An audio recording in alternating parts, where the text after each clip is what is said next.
The word God is supposed to be a reference to the ultimate mystery. But the ultimate mystery is beyond all form, beyond all names, beyond oneness, beyond multitude, one and many. These are categories of thought. So she's not talking about anything. And one of the problems in our religious tradition is it deals with God as though God were a fact. Can't be fact. We just don't have the words that open out into transcendence. The problem of these artists is to make everything open back into transcendence so that it doesn't glue you to itself. And when you think of God as a fact, you've lost the reference in the symbol. And this is why Meister Eckhart says, the great German mystic of the 13th and early 14th centuries, the ultimate leave-taking is the leaving of God for God. You leave the folk idea, the time and space determined image of God, for the mystery which is out beyond all that. Take away the idea of Christ actually being a person and place the idea of Christ into a purely spiritual essence, okay? Just take that idea, all right? This is the inner heart, okay? This is that term, the Christ in you, okay? That's what that is on that cross, okay? It's not a man. It's a symbol of this that is within you. And what has happened is this symbol, this that is within you, is hanging on that cross. Because that cross has bound the spirit into matter. And the mind is interfering with this process of awakening. And the death that is happening on the cross is the death of the mind, is the death of the insistence of duality. It's the death of the insistence of the material world. And that being the reference of one's life. This is why believing in sin is the wrong reference for one's life. This is how you get caught up in that. This is why repentance is the biggest ego trip going. It's because it is grounding the person back into the material world. It's not about the person, the story. It's about you yourself. You yourself directly, with nothing to do with the person, the story. Actually, the person is just a cog in the wheel, just like Christ on the cross. That's just a cog in the wheel. That's just a representation of the Christ within you. It's not a person. It's nothing to do with, in other words, it has nothing to do with Christ. The story of Jonah and the whale has nothing to do with Jonah. The story of the virgin birth has nothing to do with Mary. You see, these are all fragmentations of the truth, fragmentations of the symbol. This is what's happening on the cross. The cross symbol. The Christ within you is being released from Maya, the fear and desire systems that have been indoctrinated into you. And you are being released from that. And the heart is now coming forward as the reference. This is from death comes life. Now this is the rebirth principle. This is kenosis, what I just described. And this actually happens to people. This is why this can actually happen. And how does it happen to people? It happens to people when they get jolted in their life. And it jolts them out of the material world because there is no material answer. The answer is in the spirit realm.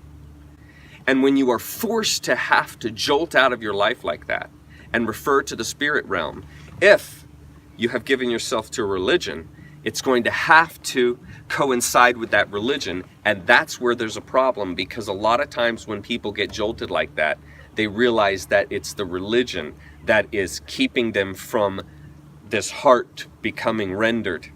That's keeping them from being able to transcend the material world, because it's locking them down into the idea of death, of sin and remuneration of sin, which is locking you into the material world, which is why Christianity frustrates identity and frustrates a person's ability to transcend, because it's always grounding the person back down into guilt, grounding the person back down into sin.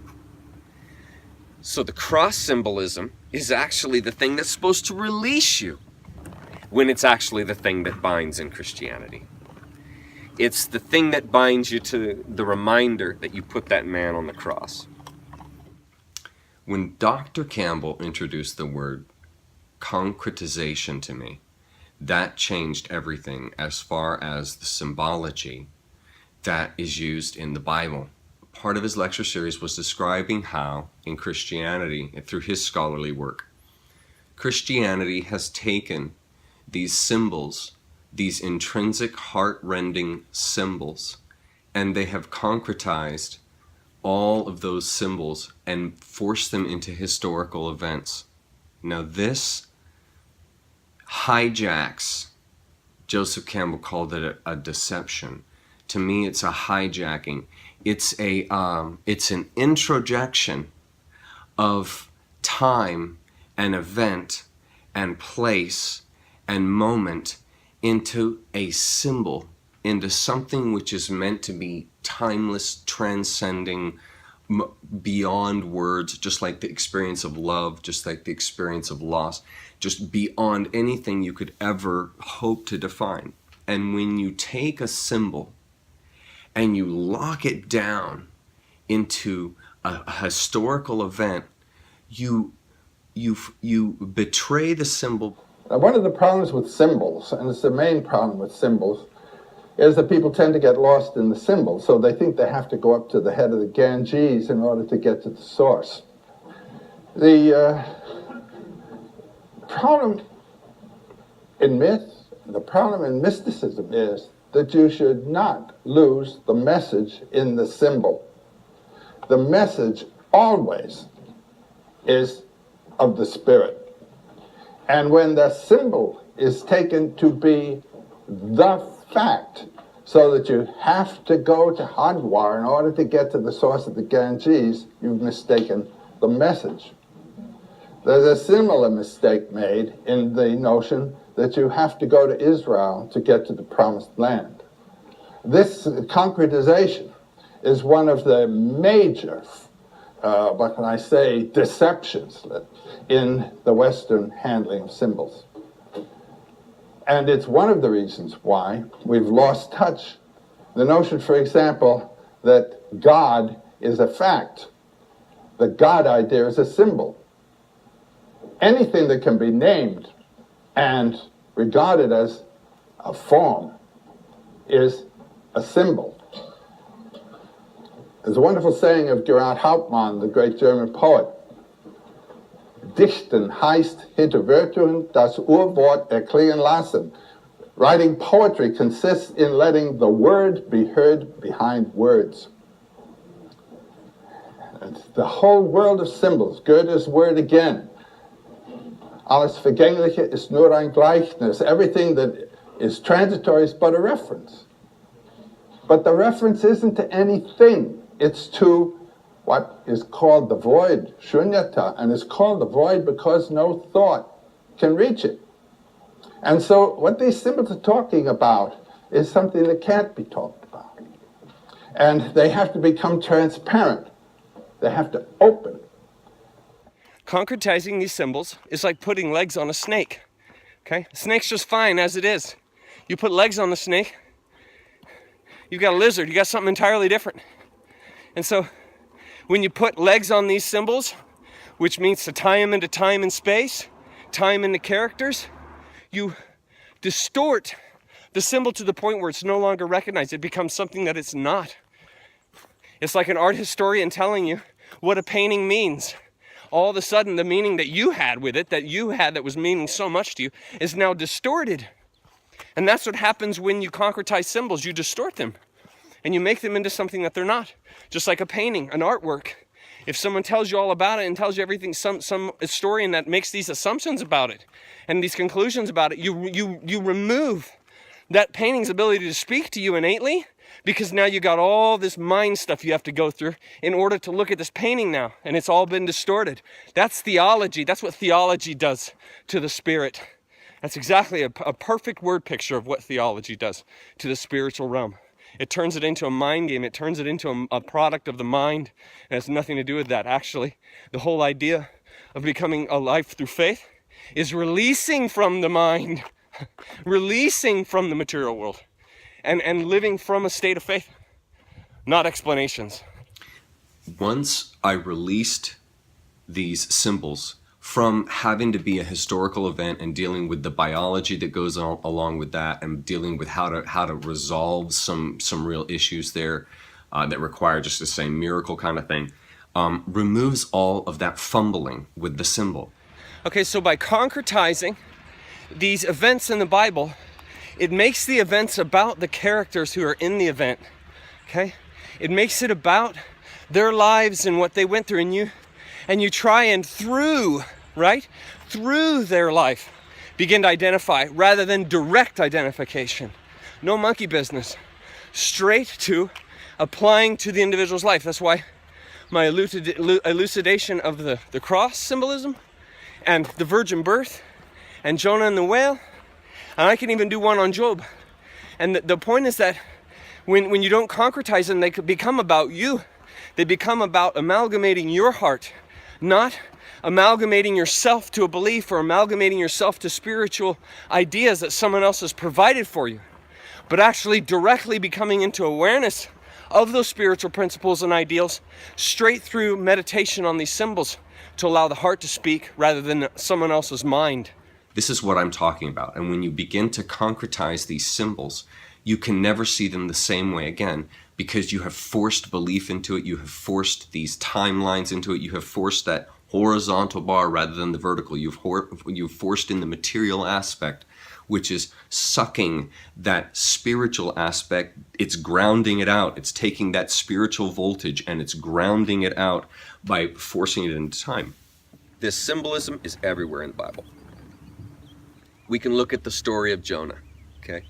So here we have this guy Jonah, and he is given a calling by, let's just say, a force, okay, an energy that calls him into something.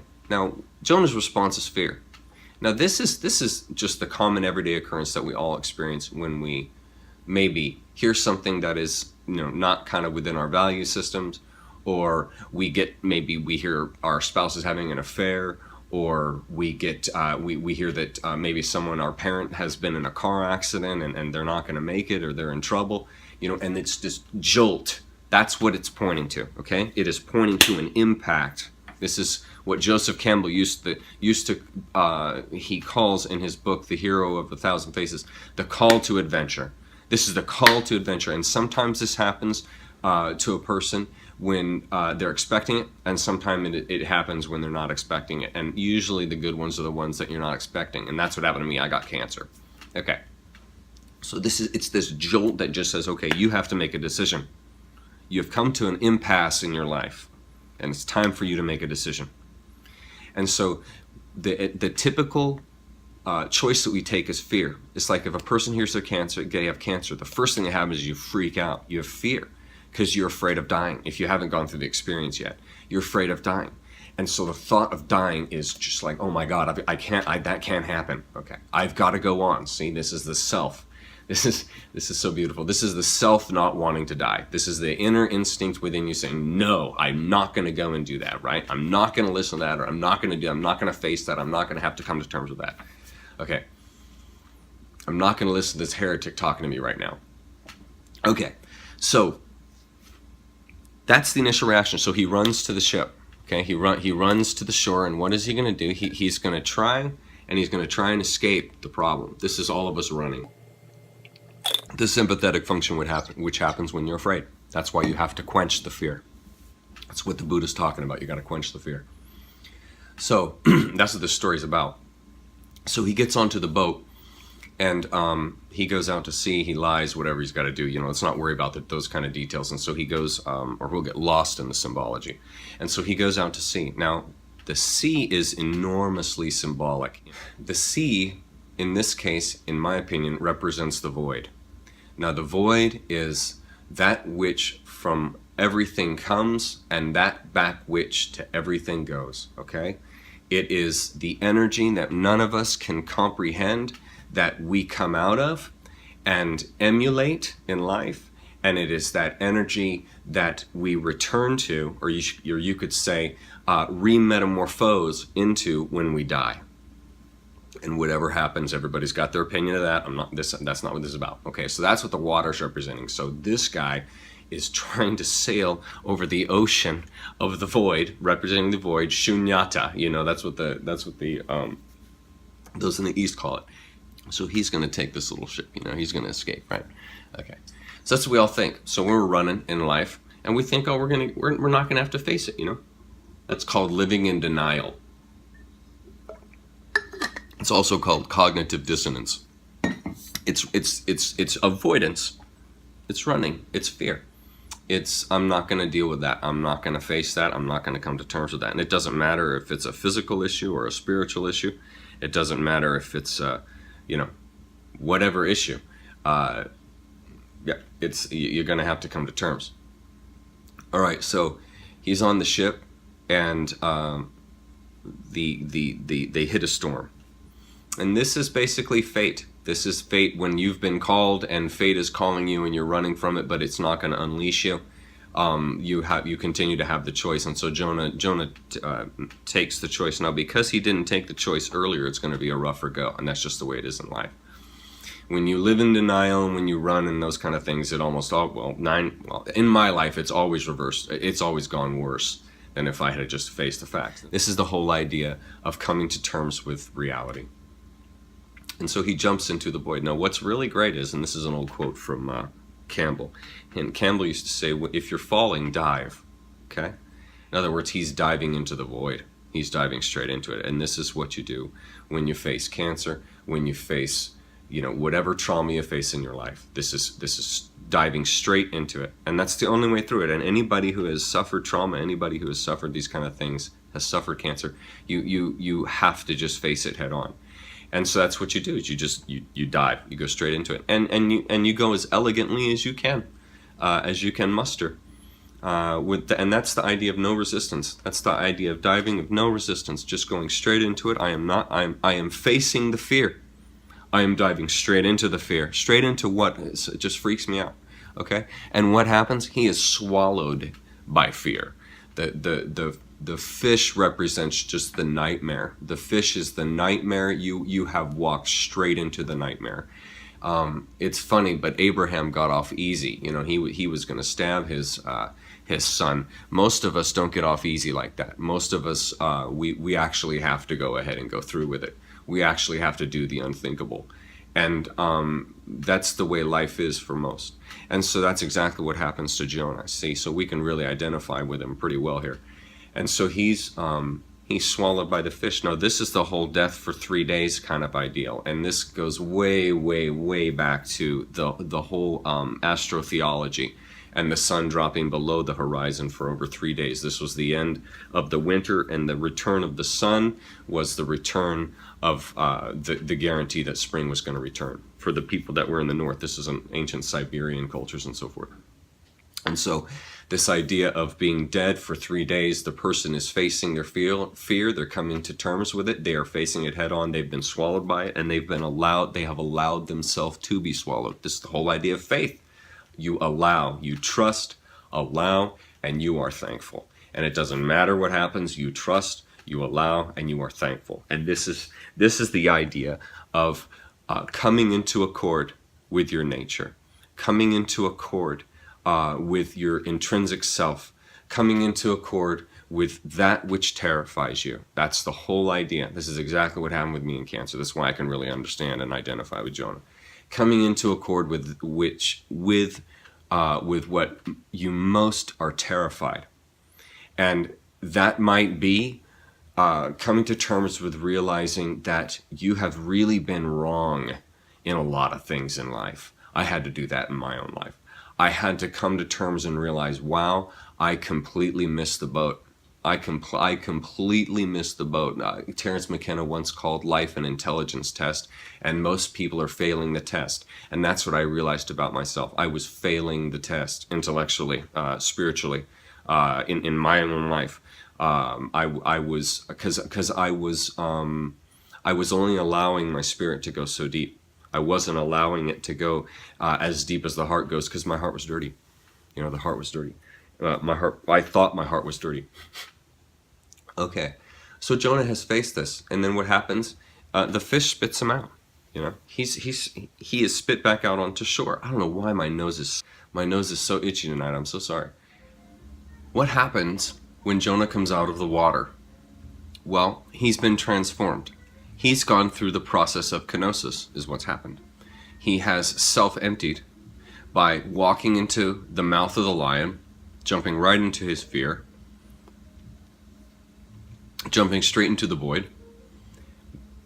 And that process there's a great word, it's called transmogrified. It has transmogrified his material essence and aligned him to a spiritual telos, a life of faith, a life, I'm doing this for the vertical beam. And he's going to bring, and here's the critical element, he's going to bring his own colors into the world, because it's his transformation that's happened. And he now has aligned to the heart. And so now he is living by heart principles. He's no longer living by the material principles. He is an exemplar of this transcendent experience. And so he then carries his own joy, understanding, experience, and he brings that to the world. That's the responsibility of the person who takes the hero journey that Joseph Campbell describes. That person who has been transformed, it's their, you could say, not calling, it's part of the process of full transformation to bring that back to the world, what you've experienced. Just like a great musician, they'll come back and they'll still start, they'll still be doing lessons, or they'll do like one day a month where they'll just give free lessons to all the little kids and just help them out. It's part of this giving back aspect, and that carries in this idea of the hero's journey.